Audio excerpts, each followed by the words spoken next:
So the session that you have decided to attend this afternoon is about creating a caring and comfortable club culture. So we are indeed going to talk about culture this afternoon. And that's not only the culture of your club, it could be the culture of the events that you sponsor, and it also could be the culture of your district. So we're going to talk about big ideas around culture. So what is club culture? Well, if you put it very simply, it's a matter of how we do things around here and how that's perceived by somebody who enters that culture. That could be your own club members, it could be prospects, or parents of the students of the month, or beneficiaries of your projects. Anybody who comes into your club event or your club meeting gets an impression of you based on your club culture. So I want to stop for a minute and just ask us if we can do a real quick exercise. So you see behind me the lady on the screen, she has crossed her arms. So I'd like you to do that. Cross your arms. So when you did that, some of you put your left hand over your right hand, and some put your right over your left. So what I'd like you to do now is switch it up. How did that feel? Uncomfortable, different. Tom, how did that make you feel when I asked you to do that? You know, Stephanie, it made me feel very uncomfortable, much like when my wife Catherine makes me go to yoga class. So if changing things is so uncomfortable, why are we even suggesting to Rotary clubs that they make changes? Well, the studies that we have done at Rotary International over the last few years have shown that the number one reason people leave their club is because of the club culture, club experience. And that's true. You know, those of you who have been in Rotary long enough know that we've said the same thing for so many years. We have 1.2 million members. We have 1.2 million members. We have 1.2 million members. We never seem to change that number. Now, it's not necessarily because we weren't bringing in members, we were, but we're losing more members than we were bringing in. And so we're going to talk about why those members leave, but we want to start maybe where the beginning, like how do you know what your club culture is? How do you know what's happening in your club? And the answer to that is you need to do assessments. You need to take a look at yourself from time to time. We suggest you do it annually because you have members coming in and out of your club all the time. So your culture could change all the time. Tom, why is it important that we do assessments? Well, it's very important because Rotary, like any other business, is delivering a product. And the product we are delivering is the club experience. But like Stephanie said, you don't know what the club experience is unless you ask your members. So you could ask them when they're coming in. You know, we started this year, Rotary's got 7 different kinds of assessment tools. And those assessment tools range from entrance assessments, which Jennifer Jones has instituted this year, and exit interviews. And Stephanie, how do you feel about exit interviews? All right, this is a personal opinion. This is not a Rotary opinion. This is a Stephanie opinion. I think exit interviews are not very helpful. In fact, I've used other words to describe them, like stupid, right? If somebody's leaving your club, what kind of useful information are you going to get at that point? They've already made up their mind. They're leaving. It is so much easier to talk to people as they're coming into your club and do an entrance interview and say things to them like, what attracted you to our club? What are the things that you're interested in? What causes would you like to work on? What would you like to tell us that we maybe can't find out by looking at your application? Get to know them as they're coming into the club. Because folks, people join Rotary for different reasons. Think about the reason that you joined Rotary. Okay, and if I asked in this room, we'd probably have, if we have 200 people here, we'd have 200 different answers.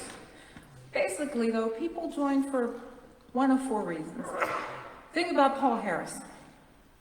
When he formed Rotary, It was not because he wanted to do service. He was lonely. He was in a new city. He didn't know anybody. He was an attorney.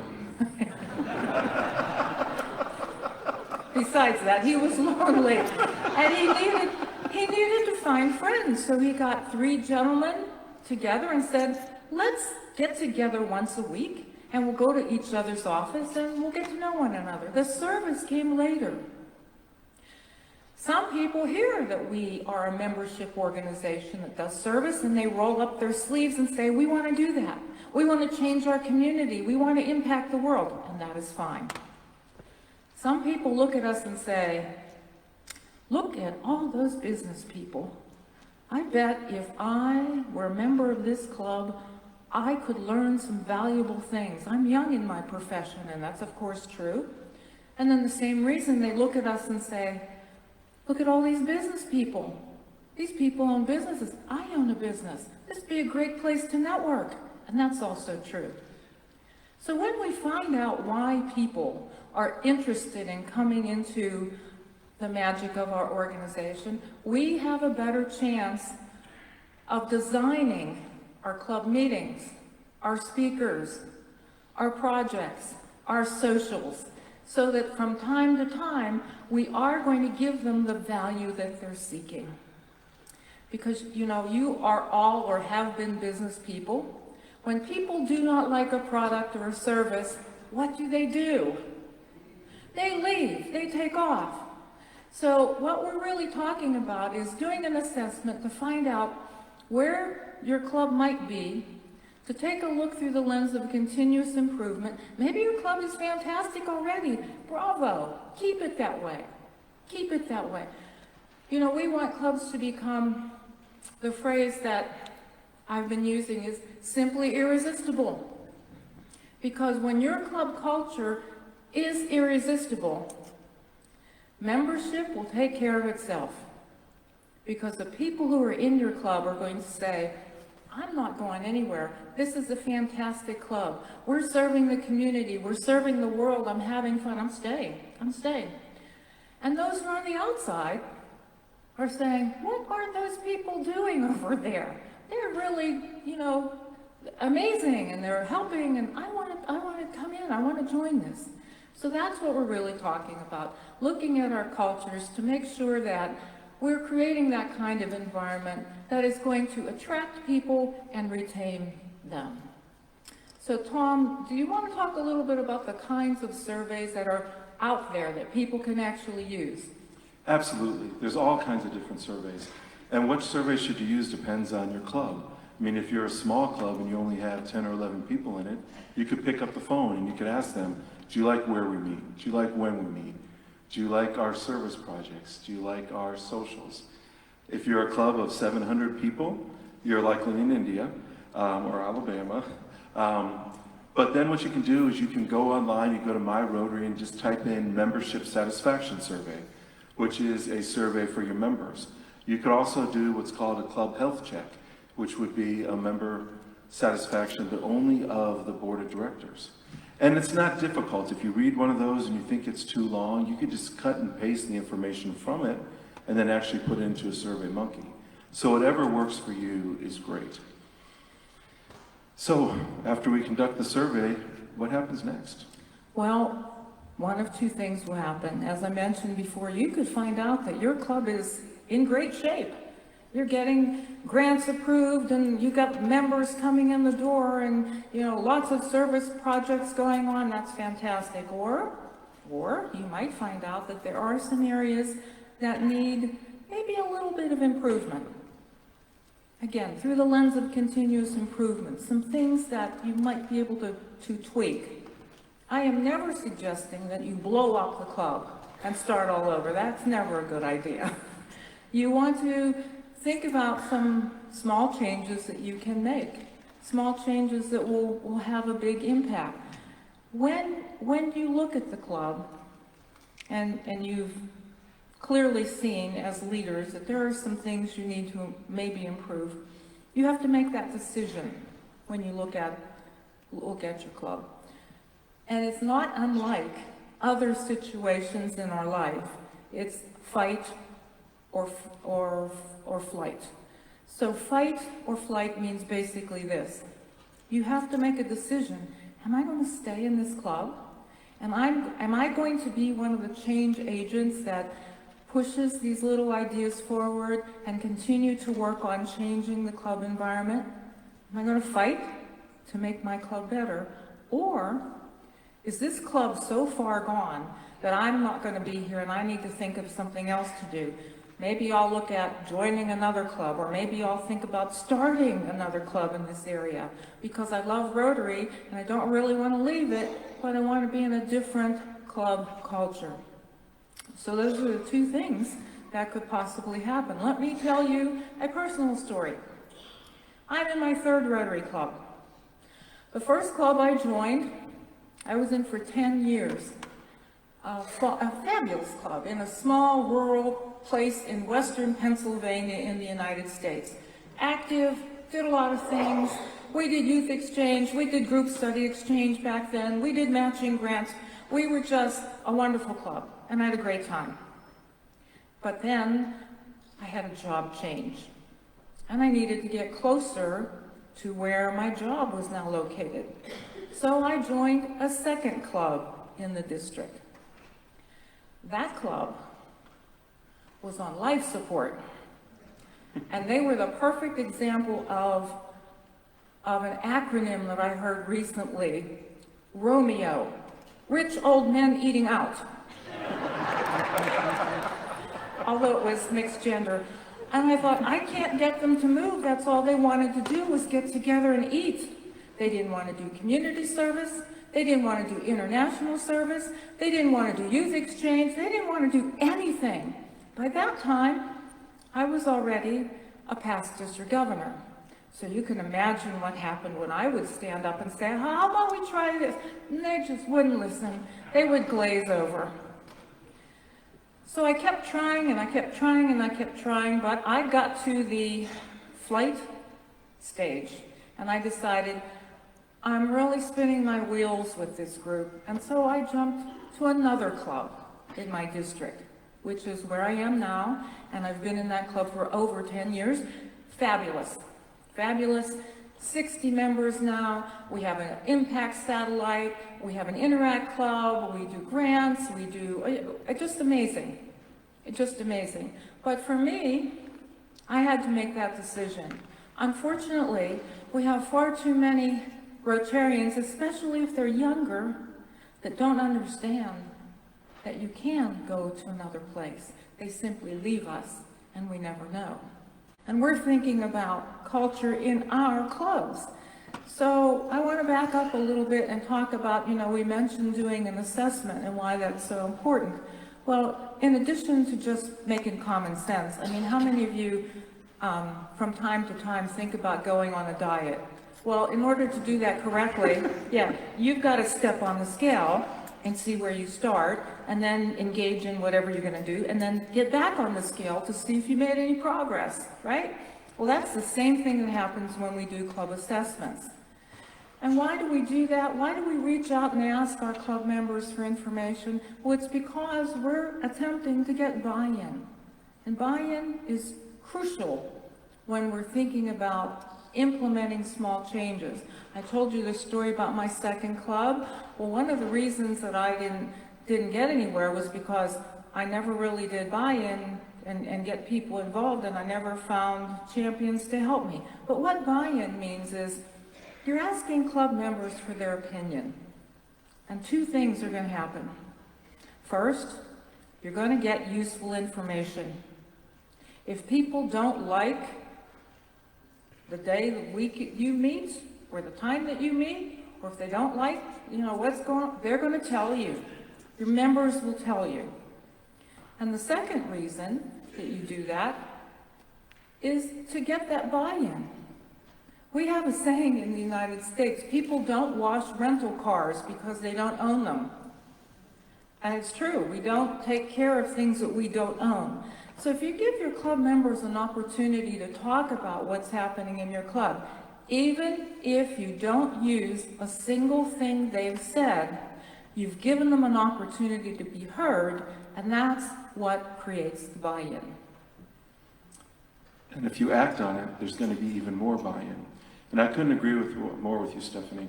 It's interesting. Don't be afraid of conducting a survey or doing an assessment, because when we do those, what we find out is it's only about 5% of the individuals in your club or district that say they're dissatisfied or very dissatisfied. But when you actually drill down as to why they're dissatisfied, it's usually a very easy thing to fix. Maybe it's the most common answer is, I don't like getting up at 6:30 to make it to an 8 o'clock meeting.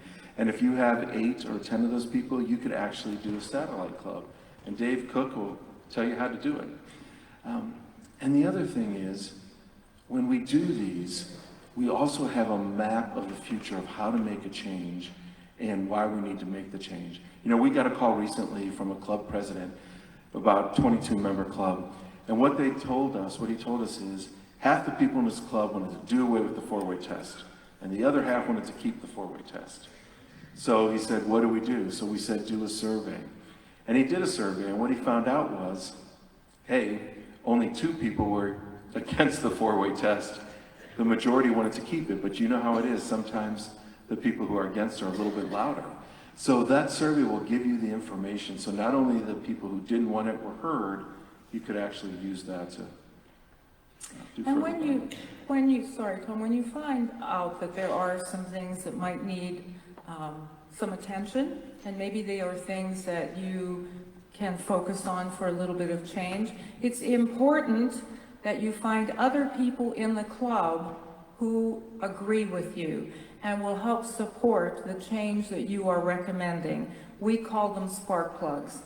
That's why my second club, I didn't get anywhere because I didn't find any spark clubs. It was a small club to begin with, and I thought, just being a past district governor, I could just say this is what we need to do, and they would all agree. But you need to find spark plugs. These are people who will jump on your bandwagon and say, yeah, that's a great idea. Let's try having one meeting a month in the evening instead of during the time we usually meet, and see if that makes a difference. And you know how to find these people already. They're the people who are always speaking up. They're the ones that have creativity. They're the ones who are saying, we've never tried it that way, let's do that. So when you find those people, you will have a better chance of getting the change that you want to make in place. But in addition to spark plugs, you also have to find a catalyst. What's the difference? Spark plugs are people who agree with you that there are some things you need to change, but a catalyst is the member in your club who is going to help remove the barriers.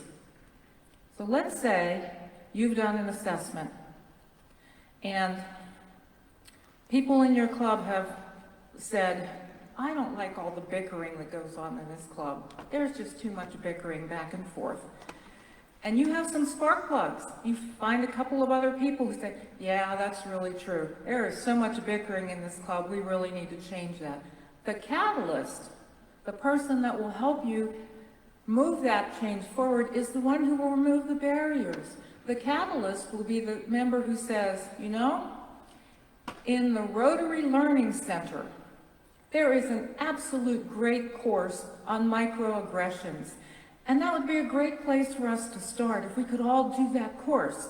It's self-paced. And you know what? I'm going to bring my laptop to the next meeting, and I'm going to show you how to get into it. That's your catalyst. That's the person that's helping you remove the barriers, the objections that people will have. So look for spark plugs and look for catalyst. So when we ask president-elects, what are the 3 things you most want to hear about? What do you want to learn about? Its answers are always the same. We want to grow membership. We want to be good public speakers, so you can talk to Stephanie about that after. That's another section. And they want to make change. But they want to make change in a way that doesn't alienate their club members. They don't want to upset their club members.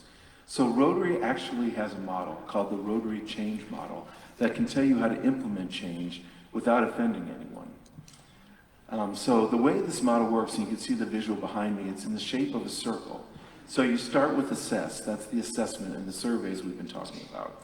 Then you move to design, You build it, you implement, and then you sustain. But if you look at those, there's little arrows that go, because you make progress when you get to the top, then you want to do it again. And if you're going around the change, and let's say that you're designing it, and the communication isn't going so well, you could also go back. That doesn't mean you're not making progress, you're just trying to move it forward in a way. So let's just take a minute to talk about each of these areas. Assess, we ask what the problem is. You know, we do that survey. And that's going to tell us sometimes who the influencers are in the club, because you can't make change by yourself. You want to make sure that you bring that president-elect, you want to make sure you bring the president nominee and the influencers along. So after you find out what the problem is, then you have to design it. And the question you're asking here is, what is your vision for success? Because to make change happen, what you need to do is you need to paint that picture. If you want more members, point to another club that has more members so you can show there's more hands to do service. If you want to increase, the donations to the Rotary Foundation, just give them example. Paint the picture of what it'll be like if you increase there. So then the next thing you need to do is you need to build it. Now when you're building it, the most important thing you can do is come up with a communication plan. You need to know how you're going to sell this change to your club so you get the buy-in that's so important that Stephanie talked about. And if it feels like you're not getting the buy-in and it's not being adapted, then work on it more. Work on that communication plan, because usually the people who are objecting to for a reason. And the worst thing you can do is say, we're going to do this change. I'm the president, it's going to go that way. That never works. You don't want to mandate. And when you're answering those objections, it usually gives you a better final product, because what they're going to tell you is the problems with it, and then maybe you can revise the plan as you go along. So then after you build it, you have to implement it. And the most important thing about implementation is to actually nurture the people who are actually fighting the change. Stephanie, can you tell my favorite story about your club member, Byron? That first club that I mentioned, when I joined it, I met an individual in the club by the name of Byron. And Byron was the club treasurer. But I came to find out that he had been the treasurer for 34 years. What's wrong with that picture? That was really our fault. We should have approached Byron and said, you've done such a great job. Why don't you put a manual together and we're going to pass it on to the person who will do it next. And we want you to run our social, or to do our flag project, or to do some other job in the club. That was our fault. So we weren't looking at the way to spread leadership opportunities through the club. So you've built this change, you know that the club wants it, you implement it, but you want it to be there. So how do you sustain? You bring in others along with you. You don't say, I'm going to make this change by myself. You ask them to join you along the journey. So you want to create the kind of culture that will be so impressive that when someone walks into your club and becomes a member, they have that sense of belonging. And again, another way to get that sense of belonging is to include them. Engagement in decisions, discussions about where your club's going. So buy-in, again, is just a really important way to promote engagement with your club members. Well, we have come to the part of the presentation that is always the best part, and that's when we give you an opportunity to ask us questions, because we know you have them. I'm really interested in these assessments and surveys, and I have not looked at them on the Rotary website yet. Is it kind of plug and play, or do I need to go and set up a whole separate SurveyMonkey thing, or can I just download my club members' email addresses and hit send? It is plug and play, but a lot of times we have individuals who may say that's too complicated, there's too many questions and things like that, so you can adapt it, but really the most important thing is that you're asking questions and then acting on it after you get the answers. You're actually the first one that I've heard say, sometimes you just gotta leave your club. I do love my club for many reasons, but we have lost a lot of our younger members through the frustration of not being able to change things and bring the club into what it needs to evolve into to continue thriving. And so as a club that went from having 500 members down to 170, wanting to come there and, you know, rejuvenate it and bring it into the next thing. And one of the girls who just laughed, she said, you know, you continue to fight this battle, I'm done. And so when do you know what's right? Like, I don't know if it's the Catholic guilt or what, but like every time I think about leaving them, I'm like, I can't, I gotta somehow figure out how to change it and you know, go versus finding the club that's right for me. Well, my first question back to you would be, when is the last time you've done an assessment and you've asked club members for their opinion of what's happening in the club? Yeah, I haven't. So that's it. So do you have that come from leadership or, cause I'm a board member, but like where do you do that to get people to answer? Cause I know they've done surveys, but even getting most of the members to complete a survey isn't easy. Well, I would start with your board and suggest that, you know, we really need to get some information. We need to really find out how our members are feeling. And you can do it in a number of ways. You can do a formal survey, you can do informal things, you can do it at a club meeting and pass out information and get people to answer on their device or answer paper and pencil. But you really need to start with that so that you get a better assessment of, or a better idea of what the majority of people are thinking. If you can't get all of them, get as close as you can to the number. And then you can present those results to the club. Hey club, look, we did this survey and here's what we found out. And have a discussion, an open discussion. So maybe those people who didn't respond to the survey, or maybe at the meeting, would like to stand up and add their 2 cents, so to speak. So begin the discussion and see where are the things that are popping forward that create opportunities for some kind of change. Thank you. You've both been club presidents and you've both been DGs. Could you give us an example of the one time that comes to your memory where you had a situation with a club and you're thinking, oh my gosh, the decision I make right now or the next move that we make is probably going to be the difference between if the club makes it or it doesn't? You start with that because mine Sure. was so long ago, I've got to think back. Well, you know, Dwayne, it took me a while to realize that my stories are important. I think all of us have these stories, and all our stories are important. So I want to tell you a story from my own club. We had a club president, and she decided that she was going to be the speaker chair by herself. And she only brought in, and some of you might know, we live in a divided world. And in the U.S., there's 2 major political parties, and she only brought in speakers on one side of the spectrum. So people started coming to her and saying, hey, can we get more balanced speakers? You know, can we change, can we like switch off between different parties? And she said, no, I'm president, I'm gonna do what I wanna do. We lost, I know, it's just awful. We lost 14 members during that time. So what was the right thing to do? Start a survey and ask people what they like, and then go to the president and say, sorry, Madam President, but this is what we're hearing, this is what your club wants, let's give them what they want.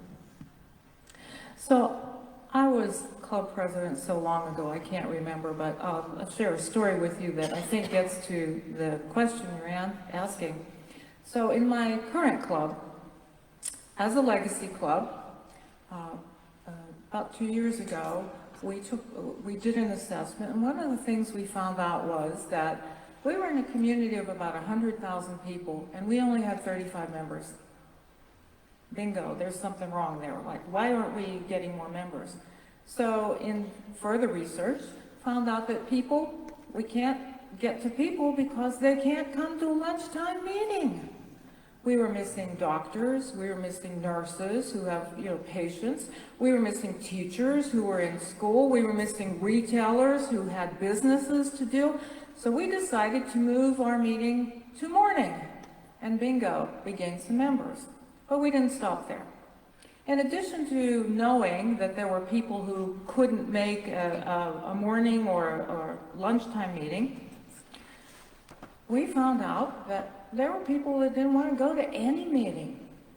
So we investigated the model that our COL in 2016 created of satellites, specifically the impact satellite model.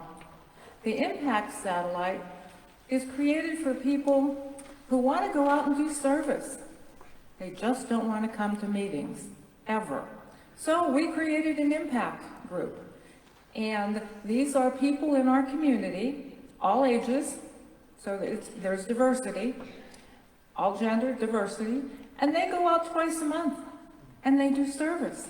They go to the hospital, they go to the school, they go to the senior center, they go to the food bank, they do service. Then if they want to go out afterwards and have a pizza, we don't care, that's fine. On the first night that we did induction for these members, by the way, they pay full dues, all dues. They pay Rotary dues, district dues, and club dues. They pay them. We inducted 15 members, so we grew from being a club of 35 to a club of 50 in one night. Okay? The second time we inducted, we brought in 7. And guess what? Something happened to the Legacy Club. You know, the biggest complaint people say or objection they have is, oh, we're not going to touch a satellite because that's going to cannibalize all of our members. We didn't lose a single member. In fact, it did the opposite. It energized us. And we now have 4 new members in our regular club. So we continue to grow just because we made a decision to take a look at something that nobody had ever considered before. Another question. Yes, my name is Dave. I'm our current club president. My wife Ann is president-elect. One of the things we're talking about doing is strategic plan. Would you suggest we still do an assessment, they say at the beginning of the third year and then use that for our strategic plan strategy? Yes, yes, and yes. Number one, don't call it a strategic plan.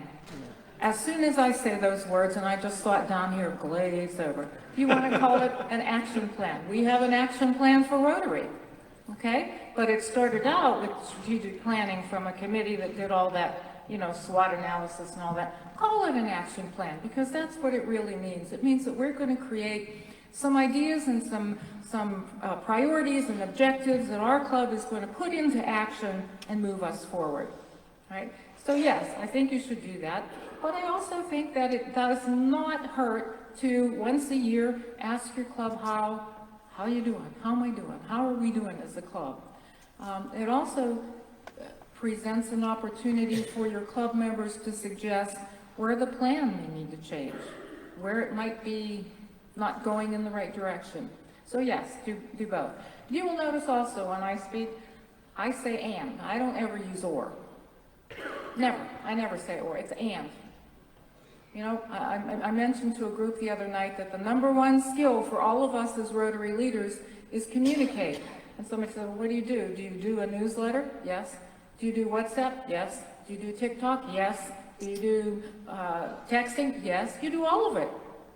Because in today's age, we don't know how people are choosing to get their information. I know they're not going to Rotary.org. It's too slow. Sorry, Stan. All of us do Rotary in a certain way. But the people who are going to come after us are going to want to do it their way.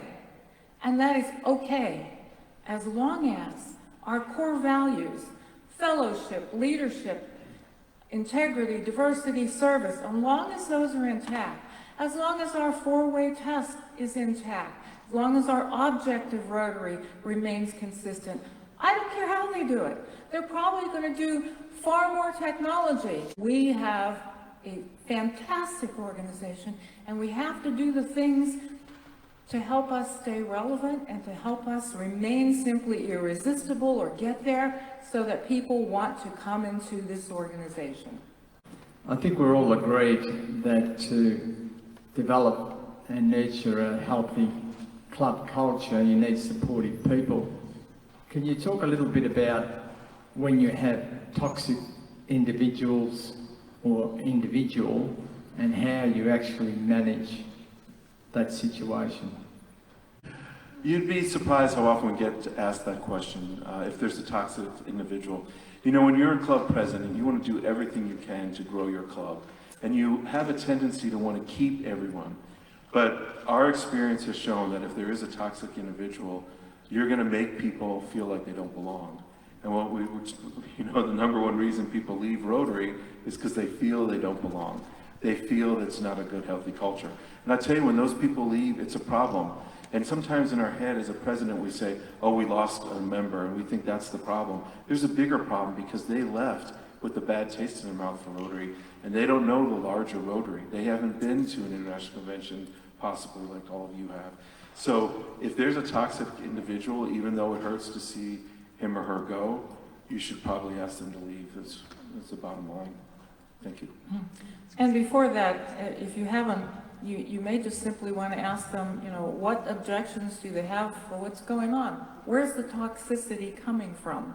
Because then you may be able to address it in a different way before they make a decision, or before you make a decision to suggest that they would be better in another group of individuals. So see where it's coming from.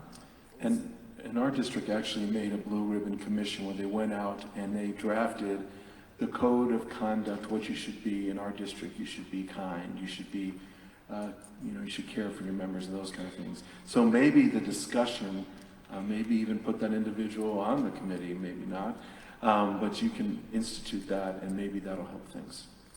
Okay, we have one down here and then we'll go back up to the top. I'd like to make an observation, share an observation, and hear your reaction.